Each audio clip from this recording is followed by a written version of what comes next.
Hello, everyone, and welcome to another episode of the Career Evangelist Podcast.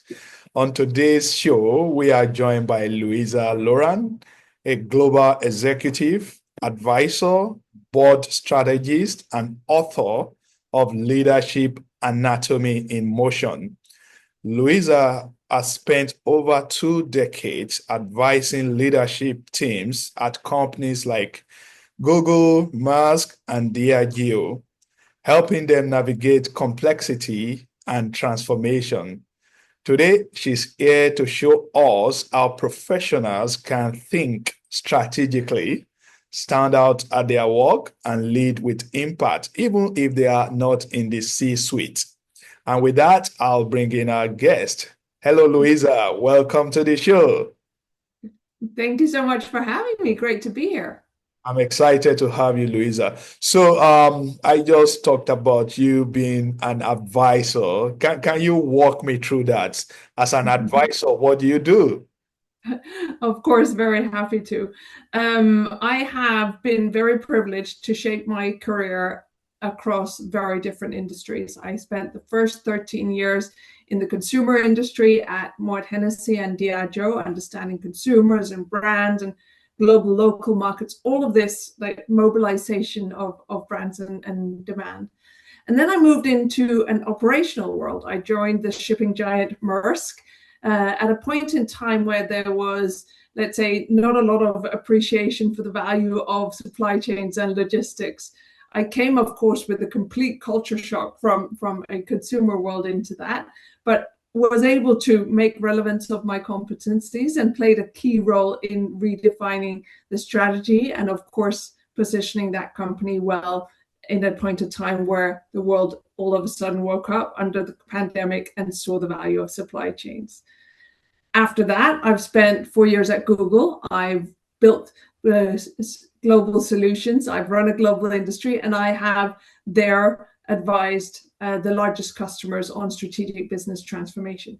So I'm telling you this long answer because you can see how it's very different vantage points, but across them, what I saw was that I have let's say, a capability to see change happening early on, be curious about where the world is moving, quite structurally going after what does it take to achieve that, and especially, probably most importantly, finding the courage within leaders to pursue that.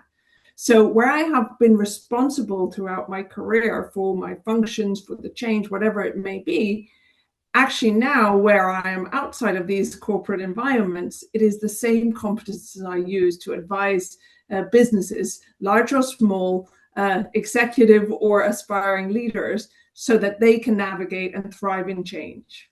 So thank you, Louisa. I'm glad you mentioned you advise executive and aspiring leaders. So I'm going to ask, what signals tell you that someone is ready for leadership responsibilities? Well, I think the interesting thing is so often people, they say, I've been in this job for a certain period of time, so I'm ready to move on, which clearly does not have anything to do with that readiness of competency. I think from a let's say functional and skills perspective, I always look at people whether they are, let's say, fulfilling the task they've been given or curious to understand where they can add value. Because if you are ready to take on a broader scope, step up, whatever it may be, you can't just, let's say, get the list and tick the boxes. You need to actually understand where is the business going, where could the business go, and how could your contributions evolve in that context. So it's more about being proactive instead of being reactive. Then, of course, the shift from being an individual contributor into being a leadership capacity, which doesn't necessarily just mean people management. It could also be leading on a broader scale. I think it's very much about the recognition that the most important role one takes on is enabling other people's contribution, enable other people's growth. And that's, of course, a very, very personal differentiation and a personal reflection. So I think it's more a matter of saying what it is not, but then being aware of how your capabilities can ladder up and how you can put yourself as leading from the behind or side, but not always putting yourself first. No, I like the way you frame that. Put yourself as leading from behind. So, with that, how can someone maybe exert influence or lead even when they are not having that management title? What are some ways they can exert that influence, Louisa? I think it's the same, let's say, mindset that one needs when you are leading teams. It is really about understanding, how can I be of value to you? How can I look at which capabilities you have and maybe put them on a bigger stage or connect them? So let's say you are in charge of a function, you don't have people leadership, but you need people to contribute to your agenda, or you need the function, let's say the product that you represent, to feed into someone else's agenda. It is then your responsibility to understand what are their priorities, what are their concerns, what's their vocabulary, and how do I make myself relevant in that context? Because then you are able to actually articulate that in a way where you lead on behalf of the product, not just on behalf of yourself. I think there is a lot to be learned from leadership without authority that the best executives use today. It's not, I'm telling you to do this because I have the power. It is, I'm actually making it attractive for you to contribute in this way. And those trainings you get brilliantly when you're earlier in your career, before you have that, let's say, responsibility for the team. So train them in everything you do, act like a leader, generate followership, even from the first day at work. Okay. So you have a book, Leadership Anatomy, and I know you've been talking about strategy, you've been talking about leadership. What makes you so passionate about talking about leadership? Why is that so important to you, Louisa? Well, I think it's because I have had, I said, the privilege of seeing so many different businesses, so many different leaders, different contexts, crises, opportunities, recessions, all kinds of things. And when I take a step back, it is not about the investment or the budget availability or the team structure. Actually, I am seeing that there are 4 behaviors that enable people to succeed through these opportunities and thrive in change. And that's really what I wanted to bring out to the market, and not just hold it into those executive rooms where I was serving at that point in time. But if we could get everyone mobilized in this way. I'm deliberately talking about these as behaviors because they are things that you can train every single day. You can do it in every decision you make, or you can make it about the big decision in life. So these 4 behaviors, the first one is envisioning ambitiously. I think this is really important because a lot of people, they set their ceiling too low. They say, this is my frame and this is where I stay within. But if you don't take the first step of saying, how can I actually envision more ambitiously, whether it's on behalf of your initiative, your product, or with your career, saying, what can I dream of becoming? Where can I dream of contributing? Then you are capping your own potential. So envisioning ambitiously is the first behavior. Okay. The second behavior is about expanding with curiosity. I think this is an absolutely essential one also when we're talking about career development, because this is where you actually achieve more than what you could achieve on your own. So in today's day and age, of course, that's also about, let's say, including things like AI into your capability set. But it is also about being challenged. It is having people come in and help you reframe your thinking, not just to be, let's say, following whatever everyone else says, but saying, I want to be curious, I want to be open, I want to learn from other people. And through that, I will either expand my perspective or validate my own position. So that expansion is absolutely critical to ensure that you are relevant in the future and to make sure that you are making the right choices. And I think this is an interesting one because especially when you talk to people who have been raised as, let's say, grade A students and always been told they're the best, it is very hard for a lot of people to acknowledge that that it is still critical to listen to those that you may deem not as capable in a certain field, because they are helping you see some of those blind spots that may be around the corner for you. Yeah. And then the third behavior is steering decisively. This is where you say, okay, I had the ambition, I'm expanding, I'm building steps towards that great goal, but you at the same time need to prioritize. You need to clearly articulate. You need to show people where you're going so they can help you. You need to make those really tough assessments. So the prioritization and steering decisively is also what I think sometimes gets lost in career development, because people are like, well, I will wait for the organization to move me there. No, this is where you take charge and you position yourself in the right environment. This is not always the easy and soft one, and not the one that's always fun, but this is where you look at the consequences and you take the steps to shape the future you want. And the fourth behavior is embodying with presence. Okay. For sure, the one that most people go, what does this have to do with leadership? But it is the one where you meet someone and they have a natural form of leadership. You see someone and you want to follow them. You also know those leaders, senior or non-senior, where they say you should do and you don't want to. You don't have that sense of them actually stepping in to take the responsibility. And this is probably the space where I think one needs to be, let's say, most self-aware, the behavior where one needs to accept that there are certain things you need to unlearn to be able to relearn new things to be relevant in the future. This is also where you're building your career ladder and saying these things were right for my earlier stage, but they're not right for where I need to go next. So this embodying with presence is a very personal thing, but also one where one needs to go out and show who you are so you can show up and demonstrate that next step forward.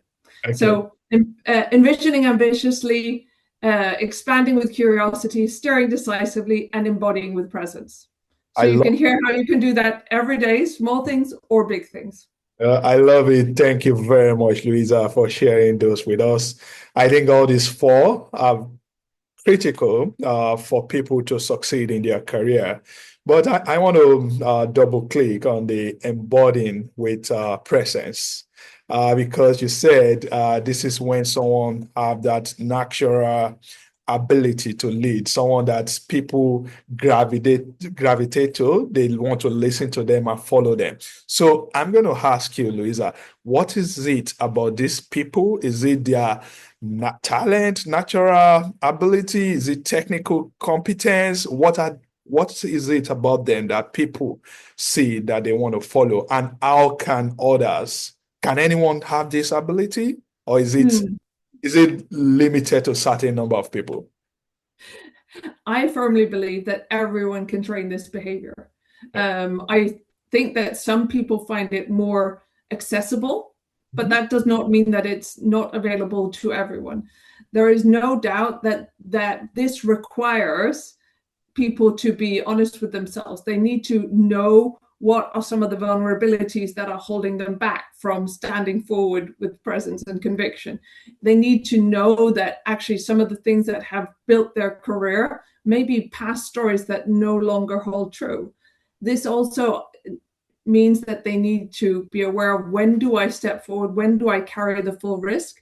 And when do I actually move back and allow others to take the space? So this is also about being quite agile, because you don't feel the risk, because you are indeed embodying the change yourself.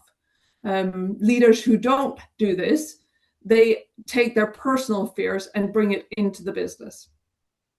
Yeah. Okay. So you are a strategic thinker and you are helping people to think strategically about their career. So for people out there that want to move from being like individual contributor to strategic thinker at work, what would you tell them? How can they achieve this goal?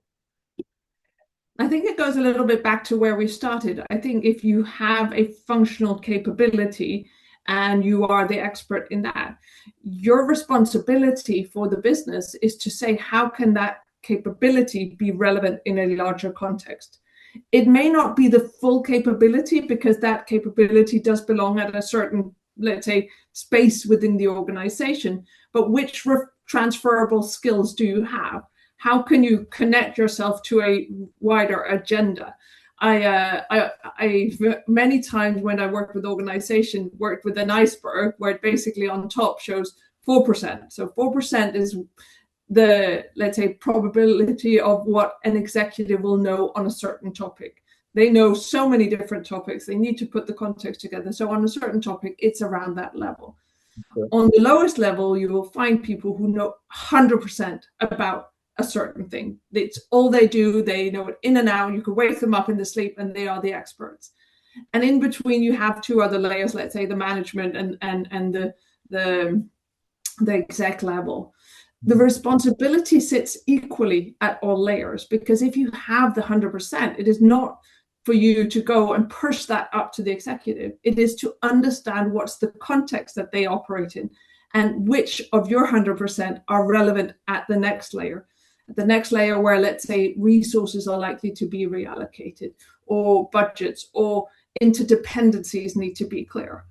At the layer after that, that's maybe indeed where you redesign organization. So be aware at the level where you currently sit, how can your capabilities be served at the right level for the right decisions to be made? And it is your responsibility to do that analysis so you can show that you're actually able to do more. Thank you for explaining that. So maybe let's go back to your book, Anatomy of Leadership. You talked about steering decisively, which is about positioning. What are some tactics or strategies that people can deploy to position themselves for career growth? So I think the reason I called it Leadership Anatomy in Motion and talked about anatomy is because you can imagine envisioning ambitiously, those are the eyes. That's what you choose to see with. When we talk about expanding, it's the lungs that breathe. When we talk about steering, it's the arms that clearly take some action, and embodying is the spine. The reason I'm saying this is because these are things that every individual does and chooses to prioritize, and how they actually maneuver through life and through business. But it is also about the business. So if you are a business, you also need to envision ambitiously. You also need to expand and collaborate and partner and bring in new competencies. You also need to do your clear prioritization, your clear communication, etc. So everyone is very good at doing this in a work context, or I hope they are, because that's what a lot of people's responsibility are. So I would say, as a individual, take that step out and say, if this was my business project, how would I be steering decisively? How would I not wait for someone to do the budget cut, but take accountability myself of what's the best way I can get an ROI on this, and do the same with yourself. So it's the same skills. And as I said, I find that people neglect it in their personal development, but they can do it in the business work. Thank you. So it's about being proactive.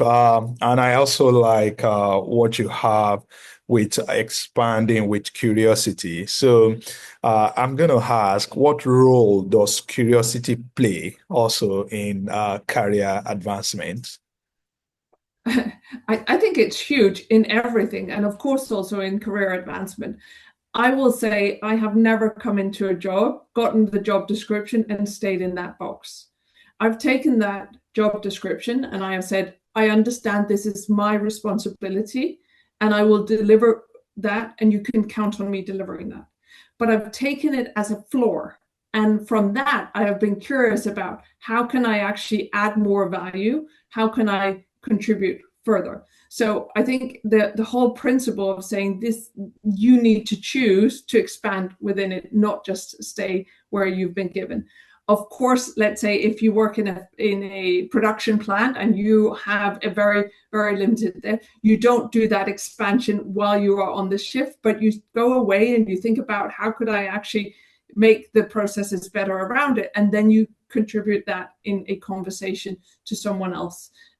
So you take the responsibility for leading forward, and that only comes from actually being curious. If you are not curious about what could be, how could it be different, how could it be better, what are others doing, and instead wait for someone to come and point that out to you, you're actually losing the opportunity to shape your own future.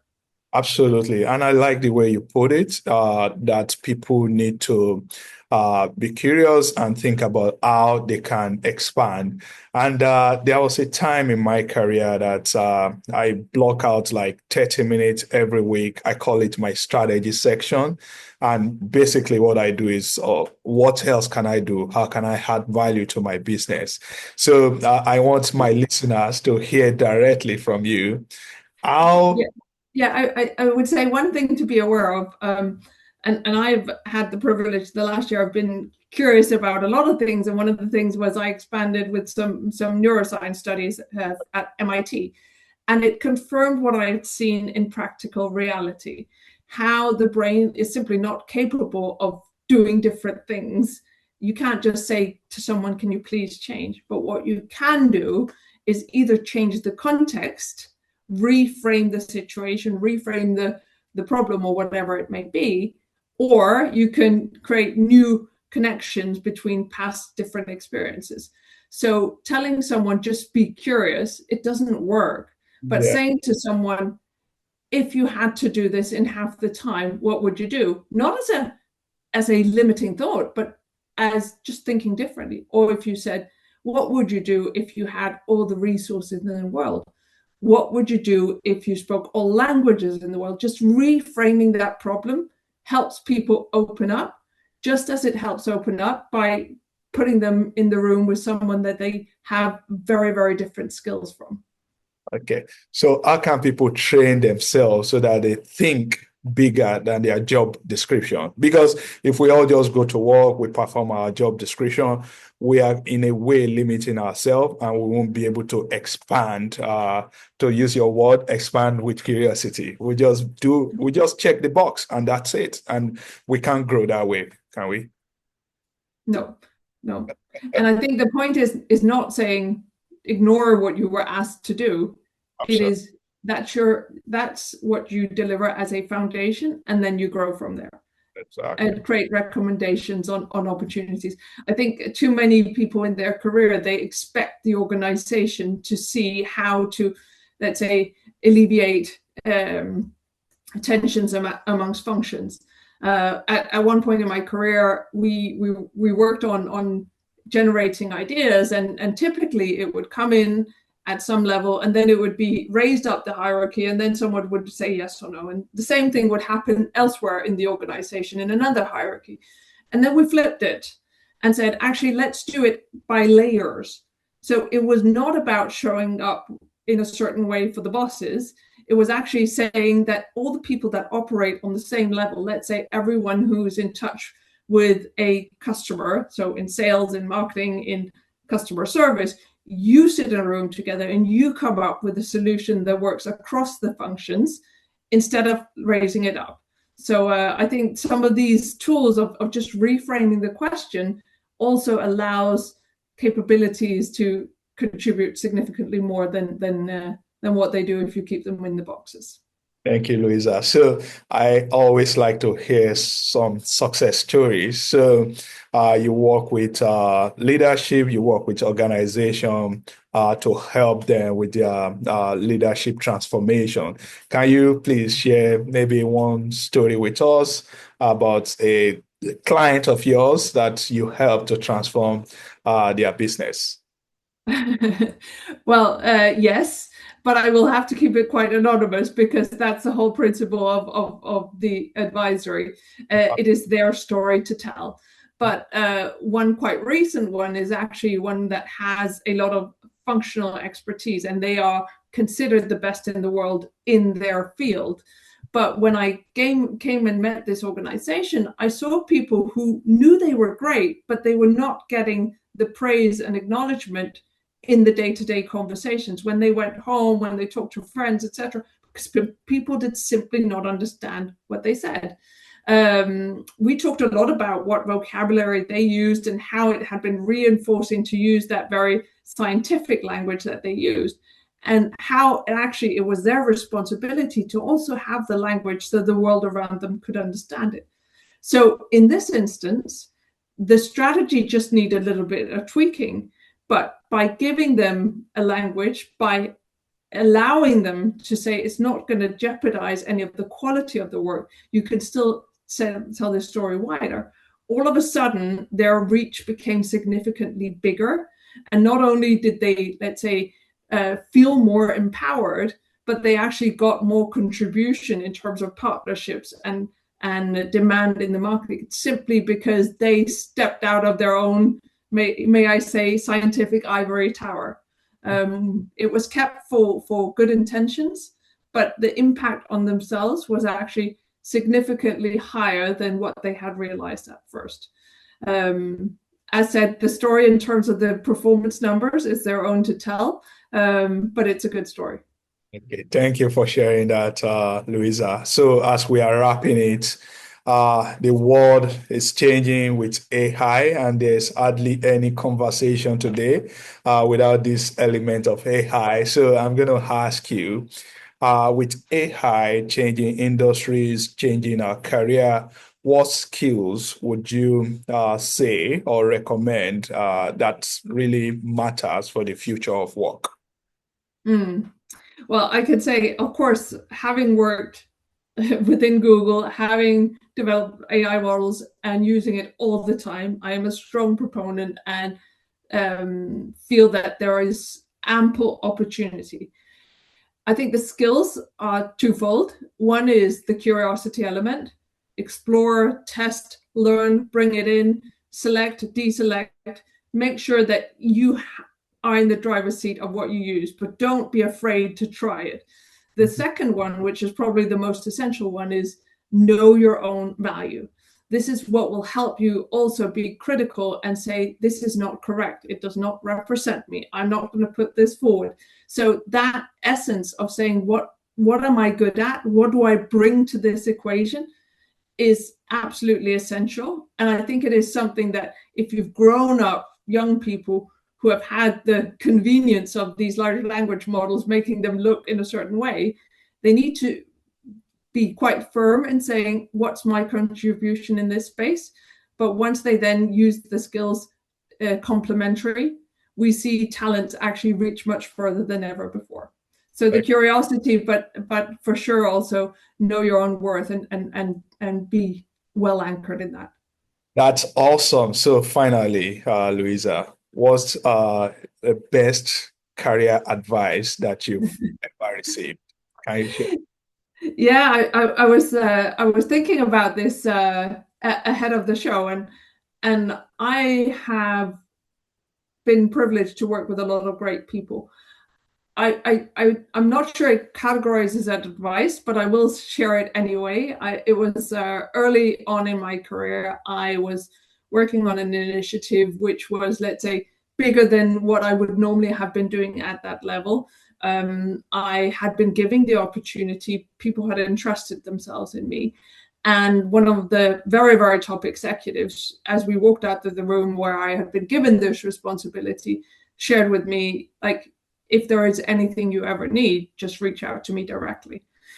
The reason I'm sharing this is I think there is a perception in people's mind that oh no, I can't. I am wherever I am in my career. But the conversation we had there showed me a couple of things. It showed me there is trust in me. It showed me I have an important contribution. It showed me this individual wanted me to succeed and would be happy to help me succeed. And it also showed, do not let the organization get in the way of this. So that mindset of saying, actually, there are people who need your contribution, who are happy to help you. And it is a bad excuse to come afterwards and say, I couldn't get it into the budget cycle or whatever it was. So it may not have been advice, but it was a moment that for sure, I think many people should relate to and take forward in how they shape their careers. Thank you very much, Louisa. What you are telling us there is that we shouldn't be afraid to reach out and seek for help, and that we shouldn't feel like we have to run it all alone, all by ourselves, all the time. So, with Mhm. that, where can my listeners, where can they find you so that they can connect with you and continue this journey with you, Louisa?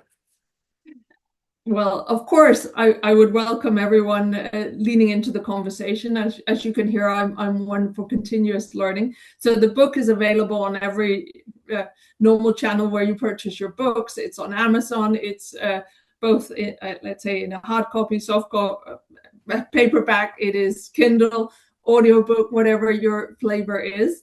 Louisaloran.com is where I share a lot of my let's say engagements, and my executive advisories come through as well. And I would say I spend quite a lot of time contributing to business publications these days, influencing the world in a positive direction. I think we have a lot of tension at current time, but mobilizing humanity towards take agency. I'm glad to be able to do that through a lot of large publications. So go follow me on LinkedIn, and I will be sharing quite a few on those as well. All right. Thank you very much. We have come to the end of the show. Louisa, please keep influencing the world. We need more leadership stories out there. I appreciate what you are doing in the space. And thank you very much for coming on the show to enrich my listeners. We appreciate you, Louisa. Thank you so much for having me, and thank you for the show. All right. So